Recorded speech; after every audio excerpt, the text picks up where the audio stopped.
اعوذ باللہ من الشیطان الرجیم بسم اللہ الرحمن الرحیم الحمد للہ رب العالمین الصلاة والسلام علی اشرف الانبیاء والمرسلین والصلاة والسلام علی فاطمة الزہرا سیدۃ نساء العالمین ولعنۃ اللہ علی اعدائہم اجمعین اما بعد۔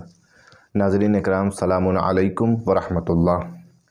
فاطمہ شناسی کلاسز میں آج پھر آپ کا خیر مقدم ہے اور مسلسل آپ کی خدمت میں حضرت فاطمہ زہرا سلام اللہ علیہا کی معرفت کے حوالے سے دروس پیش کیے جا رہے ہیں۔ کل ہم نے آپ کی خدمت میں پیش کیا تھا کہ 12 اماموں کی نظر میں بی بی فاطمہ زہرا سلام اللہ علیہا کی کیا عظمت ہے، اور اس کے بعد بی بی کے وہ 38 نام آپ کی خدمت میں فہرست وار پیش کیے تھے۔ آج ہم ایک نئے موضوع کو آپ کی خدمت میں لے کر حاضر ہوئے ہیں، اور آج کا ہمارا عنوان ہے بی بی فاطمہ زہرا سلام اللہ علیہا کی پیش قیمت حدیثیں، اور انشاءاللہ یہ اس موضوع کا پہلا درس ہے۔ انشاءاللہ بعد میں پھر کچھ حدیثیں آپ کی خدمت میں بی بی کی پیش کی جائیں گی۔ آج بھی ہم انشاءاللہ تقریباً 5 یا 6 حدیثیں بی بی کی پیش کرتے ہیں، اور ان حدیثوں کو پیش کرنے کے ساتھ ساتھ ہم یہ بھی سمجھنے کی کوشش کرتے ہیں کہ ان احادیث سے ہمیں بی بی کی ان حدیثوں سے کیا باتیں سمجھ میں آ رہی ہیں، وہ کون سے نکات ہیں کہ جو بی بی اپنی ان احادیث کے ذریعے سے ہم تک پہنچانا چاہتی ہیں۔ کیونکہ بظاہر اگر ہم دیکھتے ہیں تو ایک مختصر سا جملہ ہوتا ہے، لیکن اس جملے کے باطن میں علم کا سمندر ہوتا ہے، اور اتنے علمی نکات ہوتے ہیں کہ انسان ان جملوں کے اوپر مکمل کتاب لکھ سکتا ہے۔ خطبہ فدق اس کی سب سے بڑی مثال ہے۔ خطبہ فدق کا وہ پہلا جملہ کہ جب حضرت زہرا سلام اللہ علیہا مسجد نبوی میں آئی ہیں، اور آنے کے بعد میں مخاطب ہو کے اصحاب سے کہا اور درباریوں سے کہا، اعلموا انی فاطمہ۔ یہ جملہ جو ہے اعلموا انی فاطمہ، یعنی اے لوگو جان لو کہ میں فاطمہ ہوں، فقط اس جملے پر کتابیں لکھی جا چکی ہیں۔ پورا خطبہ تو بہت آگے کی بات ہے، اعلموا انی فاطمہ پر کئی جلد کتابیں لکھی جا چکی ہیں۔ لہٰذا ہم اس بات کو سمجھتے ہیں کہ جملہ بظاہر معمولی اور مختصر ہوتا ہے، بہت چھوٹا ہوتا ہے، لیکن اس جملے کے اندر علم کے ذخیرے ہوتے ہیں۔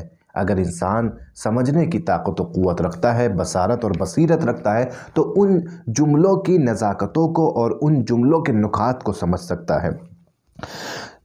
4 حدیثیں ہم حضرت علی علیہ السلام اور ان کی امامت کے عنوان سے بی بی فاطمہ زہرا کی پیش کریں گے کہ بی بی فاطمہ زہرا کی نظر میں اور نگاہ میں مولا علی کی کیا اہمیت ہے اور امام وقت کی کیا اہمیت ہے۔ لہٰذا یہ حدیث رسول ہے کہ کوئی اگر اپنے وقت کے امام کی معرفت نہ رکھتا ہو اور مر جائے تو وہ جاہلیت کی موت مرتا ہے، اور حضرت زہرا سلام اللہ علیہا اپنے وقت کے امام کو پہچانتی تھی۔ اور کیسے پہچانتی تھی اپنے وقت کے امام کو؟ پہلی حدیث میں حضرت زہرا سلام اللہ علیہا امام علی کے لیے ارشاد فرماتی ہے، وَهُوَ الْإِمَامُ الرَّبَّانِي۔ کون ہے علی؟ علی امام ربانی ہے۔ امام پہلا لفظ جو ہے وہ امام کا استعمال کیا، اور دوسرا لفظ جو استعمال کیا وہ ربانی کا استعمال کیا، یعنی علی ایسے امام نہیں ہیں کہ جنہیں دنیا نے مل کر امام بنایا ہے، نہیں، ہوا امام الربانی، وہ ایسے امام ہیں کہ جنہیں پروردگار عالم نے امامت بخشی ہے، اور پروردگار عالم کو حق ہے کہ وہ امام بنائے، وہ نبی بنائے۔ بندوں کو کوئی حق نہیں ہے کہ وہ امام اور نبی منتخب کرے۔ لہذا پہلی صفت بھی نے امام کی اس حدیث میں پیش کی کہ خدا کے بنائے ہوئے امام کا نام علی ہے۔ خدا کے بنائے ہوئے امام کو علی ابن ابی طالب کہتے ہیں۔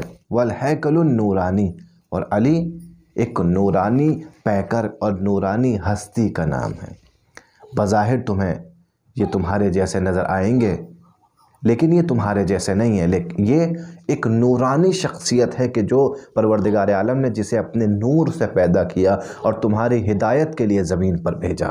یعنی اگر ہم اس حدیث پہ غور کریں تو پہلا جملہ تو بی بی نے ارشاد فرمایا کہ وہ خدا کے بنائے ہوئے امام ہیں، اور دوسرا جملہ ارشاد فرمایا کہ وہ نورانی ہستی ہیں۔ اور اگر ہم ان دونوں جملوں کو ایک ساتھ پڑھیں تو ہمیں ایک نتیجہ ملتا ہے کہ وہ امام وہی بن سکتا ہے کہ جو پروردگار عالم نے جسے اپنے نور سے پیدا کیا ہو، جو زمین کا نہ ہو بلکہ آسمان پر اس کی خلقت ہوئی ہو اور زمین پر لوگوں کی ہدایت کے لیے بھیجا گیا ہو۔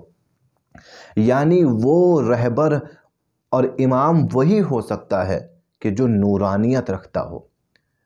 اسی لیے رسول خدا نے ارشاد فرمایا اول ما خلق اللہ نوری، اللہ نے سب سے پہلے میرا نور خلق کیا، اور پھر ایک اور حدیث میں فرمایا انا و علی من نور واحد، میں اور علی ایک ہی نور سے ہیں۔ لہٰذا امام اسی کو ہونا چاہیے کہ جس کی خلقت نورانی خلقت ہو، جسمانی خلقت نہ ہو۔ یہ دوسری صفت مولا علی علیہ السلام کے لیے ارشاد فرمائی۔ تیسری صفت ارشاد فرمائی وقتب الاقطاب، تمام مخلوقات جس کی محتاج ہیں وہ علی ہے۔ اس کے بعد فرماتے ہیں، بی بی فرماتی ہیں وسلالۃ الاطیاب، یعنی یہ جو مولا علی علیہ السلام کی ذات ہے یہ ایک پاک خاندان سے اس کا تعلق ہے، ایک شریف اور نہایت پاکیزہ خاندان سے اس کا تعلق ہے۔ بی بی مولا علی علیہ السلام کی فضیلتیں بیان کرنے کے ساتھ ساتھ اس آغوش کی بھی فضیلت بیان کر رہی ہیں جس آغوش میں علی پلے ہیں، علی کے گھر کی بھی فضیلت بیان کر رہی ہیں۔ یعنی ایک پاکیزہ گھرانے کی فرد ہے، علی پاکیزہ گھرانے کی ایک فرد کا نام ہے۔ اس کا مطلب کیا ہے؟ علی بھی پاکیزہ ہیں، علی کے باپ ابو طالب بھی پاکیزہ ہیں، علی کی ماں فاطمہ بنت اسد بھی پاکیزہ ہیں، علی کے بھائی عقیل و جعفر و طالب بھی پاکیزہ ہیں۔ یہ گھرانہ پاکیزہ لوگوں کا گھرانہ ہے۔ لہٰذا فقط مولا علی کی تعریف و فضیلت نہیں بلکہ مکمل گھرانے کی، امام ایسے ہی گھرانے سے آنا چاہیے۔ فقط یہ ضروری نہیں ہے کہ جو امام بننا ہے وہ خود مسلمان ہو، نہیں، ضروری ہے کہ اس کا خاندان، اس کا خانوادہ بھی پاکیزہ افراد کا خانوادہ ہو، اس کی فیملی بھی پاکیزہ لوگوں کی فیملی ہو۔ لہٰذا اگر کوئی کسی کو امام بنا رہا ہے یہ نہ دیکھے کہ وہ مسلمان ہے یا نہیں ہے، وہ صحابی ہے یا نہیں ہے، یہ دیکھے کہ جسے ہم امام اور خلیفہ سمجھ رہے ہیں اس کے ماں باپ کیسے تھے، اس کا گھرانہ کیسا تھا۔ لیکن جب ہم علی علیہ السلام کو دیکھتے ہیں تو علی بھی افضل، علی کے والد بھی افضل، علی کی والدہ بھی افضل، علی کے برادر بھی افضل، تمام گھرانہ یہ افضل لوگوں کا گھرانہ ہے۔ اور اس کے بعد بی بی فرماتی ہے وَالنَّاطِقُ بِالصَّوَابِ، مولا علی علیہ السلام کی گفتگو، ان کا قول نپاتلا صادقانہ ہوتا تھا، زبان سے جو بات نکلتی تھی فقط حقیقت ہوتی تھی، اور ایسا نہیں تھا کہ بعض موقعوں پر انسان کی زبان سے جو باتیں نکلتی ہیں حقیقت ہوتی ہیں، لیکن مولا علی علیہ السلام کی شان ہے کہ انسان کے لیے جو چیز فائدہ مند ہے وہ مولا کی زبان سے نکل رہی ہے، جو انسانیت کو فیض بخشتی ہے چیزیں، وہ چیزیں مولا کی زبان سے نکل رہی ہیں۔ لیکن جن چیزوں کا انسانیت کے فیض بخشنے سے کوئی تعلق نہیں ہے، آپ مولا علی کی زبان سے ایسی چیزوں کو بالکل نہیں سنیں گے۔ یعنی بولتے ہیں مگر فقط وہی بولتے ہیں کہ جو انسانیت کے لیے باعث خیر و برکت ہو، باعث فیض ہو۔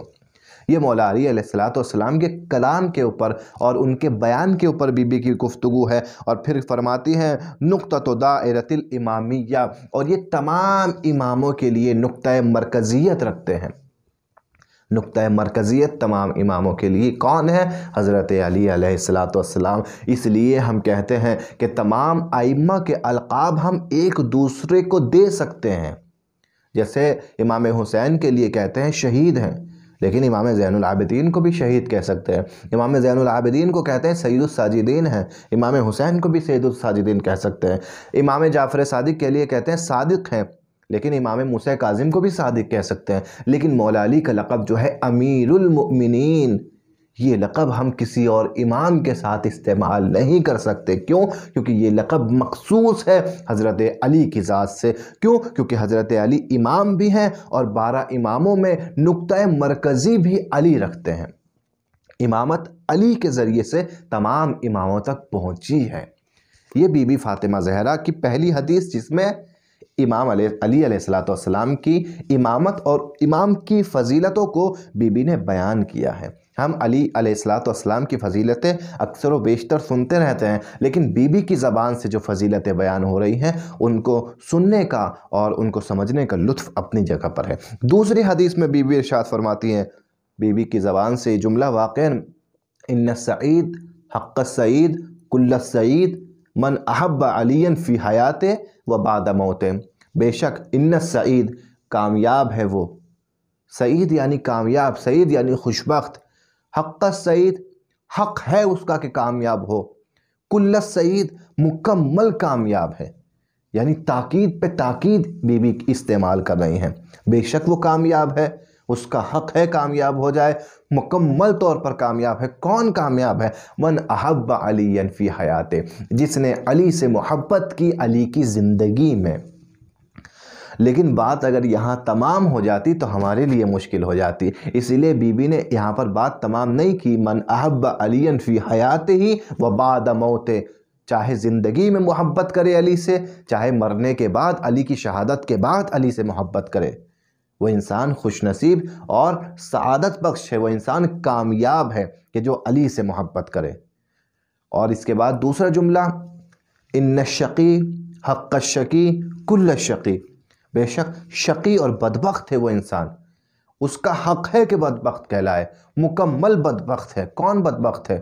من ابغض علی فی حیات، کہ جو علی سے بغض رکھے علی کی زندگی میں۔ یہاں بھی بی بی نے یہاں بات کو تمام نہیں کیا، بعد موت، یعنی چاہے علی کی زندگی میں علی سے بغض رکھے وہ بھی بدبخت ہے، علی کی شہادت کے بعد چاہے بغض رکھے۔